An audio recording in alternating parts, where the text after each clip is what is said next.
به جز این چیزی دیگه بزنم تو نه پسی سلام عشقا، خوش اومدیم به اولین چالش چنل موبی و مری. من و مبینا قراره امروز با هم دیگه چالش لبخونی بریم. 3 تا کلمه میگیم که 5 بارم کلا شانس داریم امتحان بکنیم. بعدش هم که مجازاتش سنگینه. فلفل قرمز که توش پر سس قرمز که توش پر فلفله، تخم مرغ خام و 1 عدد خام. نه پخته نبود. نه پختش بجا.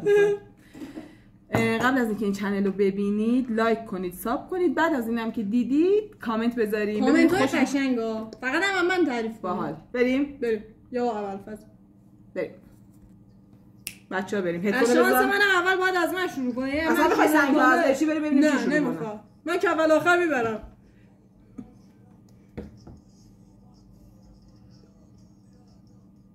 پلو پس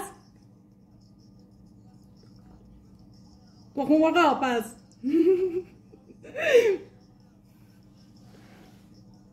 هستی پس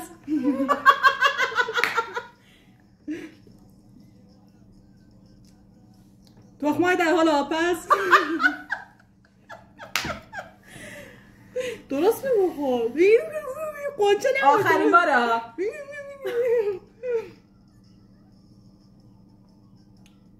یه باری درست بگو شترمرغ باختی. چی بود؟ هم بزن دکتر بازی هم بزن بخور. همشو نه ها، یه ذره زبان تو بزن. این چیزی که تو درست کردی زود باش واسه فلفلش واقعی شد.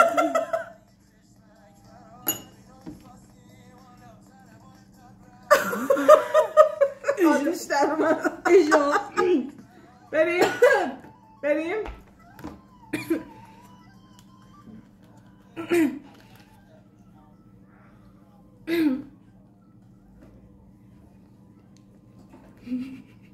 درست بگو. محمد قلی. درست گفتم؟ آره نماده توه. خب تو اینجوری دکتر بازی اینجوری بذار دیگه خسته کنی.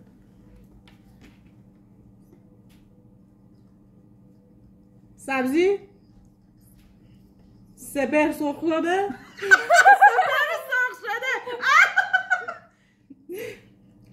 سمند خاکستری.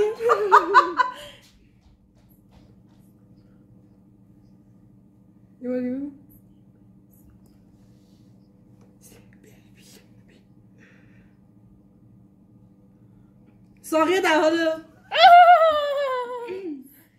سیب سرخ.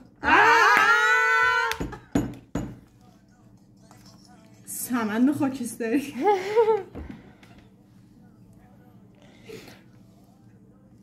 قسطنطنیه. بابا یه دونشو بباز آدم علافی و فلفل که من باهوشم مثل تو نیستم که. بذار درست رو گوشه قشنگ، بذار رو گوشه جرزم بزن.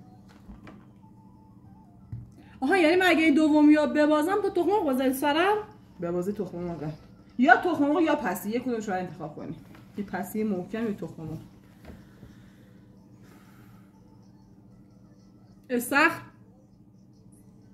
استبل اوس محمد اصغر چند تا شد؟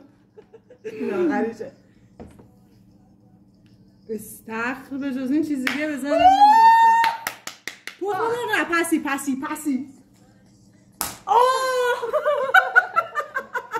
چی بود؟ سرین بابا